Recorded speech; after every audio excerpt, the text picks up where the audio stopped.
Assalamualaikum warahmatullahi wabarakatuh. Saya Naila Nafa Ilmi dengan NIM 2310101036 dari kelompok 7 akan menjelaskan sistem digesti dengan anggota Indah Indriani, Murni Kurnia, Wiwi Setianingsih, dan Dea Arum Oktaviara. Saluran pencernaan manusia. Mulut adalah pintu utama masuknya makanan ke saluran cerna. Oleh karena itu, makanan pertama kali masuk ke dalam tubuh melalui mulut. Pencernaan di mulut bersifat mekanis, tidak terjadi penyerapan nutrien. Namun demikian, sebagian obat dapat diserap oleh muklosa oral. Contoh nitrogliserin. Obat untuk menghilangkan serangan angina. Di dalam mulut terdapat gigi, lidah, dan kelenjar ludah yang mengandung air, sedikit elektrolit dan protein, enzim amilase, muskus, dan lisozim. Ketiganya merupakan alat yang berperan dalam proses pencernaan. Gigi berfungsi mengiris, merobek, menggiling, dan mencampur makanan. Motilitas mulut yang melibatkan gigi dalam proses tersebut disebut mengunyah atau mastikasi. Fungsi mengunyah adalah menggiling dan memecah makanan menjadi potongan-potongan lebih kecil sehingga makanan mudah ditelan. Yang kedua, mencampur makanan dengan air liur, dan yang terakhir merangsang kuncup kecap. Perangsangan kuncup kecap selain menghasilkan rasa nikmat kecap, tetapi juga secara refleks meningkatkan sekresi liur, lambung, pankreas, dan juga empedu. Lidah adalah sebagai indera pengecap dan membantu mengaduk atau membolak-balikan makanan serta membantu proses menelan, serta berperan penting dalam berbicara. Lidah terdiri dari otot rangka yang dikontrol secara volunter. Daerah sensitif rasa manis terdapat pada ujung lidah, rasa asin pada bagian depan, rasa asam ada pada kanan dan kiri, dan rasa pahit pada bagian belakang lidah.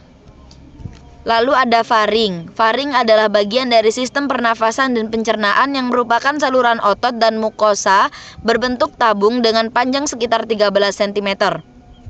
Tugas utama faring adalah membawa udara, makanan, serta cairan dari hidung dan mulut. Hal tersebut membuat faring seringkali terpapar penyakit seperti peradangan pada tenggorokan dan amandel atau yang sering disebut dengan tonsilitis. Bagian-bagian faring yang pertama ada nasofaring, yaitu bagian atas tenggorokan yang terhubung dengan rongga hidung untuk menjadi jalan masuk udara. Yang kedua ada orofaring, yaitu bagian tengah tenggorokan yang terhubung dengan rongga mulut untuk menyalurkan udara, makanan, dan cairan masuk ke dalam tubuh. Yang ketiga ada langirofaring. Laringofaring, bagian akhir dari tenggorokan yang dekat dengan laring atau kotak suara untuk mengatur masuknya udara ke paru-paru maupun masuknya makanan serta cairan ke kerongkongan. Lalu ada laring atau kerongkongan atau yang disebut dengan esofagus. Laring adalah bagian dari sistem pencernaan, berbentuk seperti tabung yang terhubung ke bagian atas batang tenggorokan atau yang sering disebut dengan trakea, yang berfungsi sebagai jalur udara menuju paru-paru.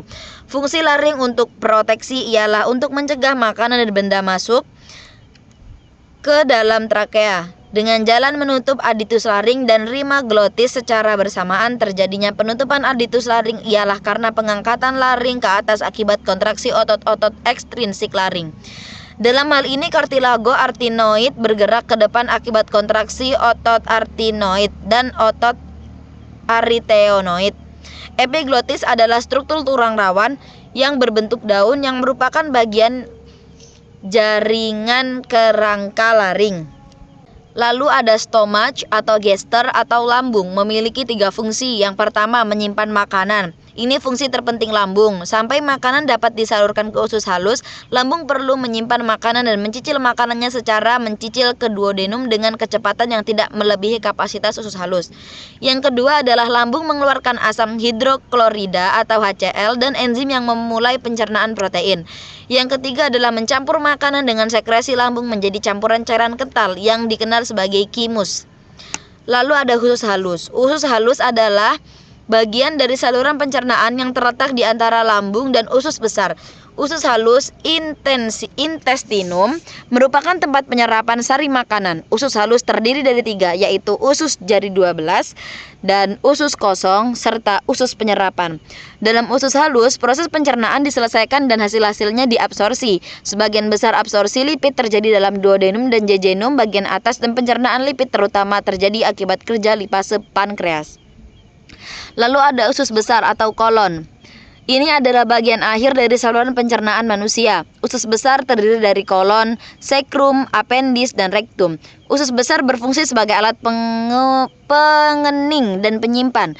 Sistem residu makanan yang tak tercerna oleh usus halus akan diteruskan ke usus besar. Residu makanan yang tak tercerna, misalnya selulosa, komponen empedu yang tidak dapat diserap, dan cairan di usus besar tidak terjadi penyerapan dan makanan, tetapi penyerapan air mengakibatkan feses lebih padat. Selain mengeksreksi H2O, kolon juga mengeksreksi garam dan lumennya. Yang terakhir ada rektum dan anus. Rektum adalah sebuah ruangan yang berawal dari ujung usus besar setelah kolon sigmoid dan berakhir di anus. Biasanya rektum ini kosong karena tinja disimpan di tempat yang lebih tinggi, yaitu pada kolon descendens. Jika kolon descendens penuh dan tinja masuk ke dalam rektum, maka timbul keinginan untuk buang air besar. Anus merupakan lubang di ujung saluran pencernaan di mana bahan limbah keluar dari tubuh. Sebagian anus terbentuk dari permukaan tubuh atau kulit, dan sebagian lainnya dari usus. Suatu cincin berotot atau yang sering disebut dengan musculus sphincter ani menjaga agar anus tetap tertutup. Ini adalah sumbernya. Thank you. Wassalamualaikum warahmatullahi wabarakatuh.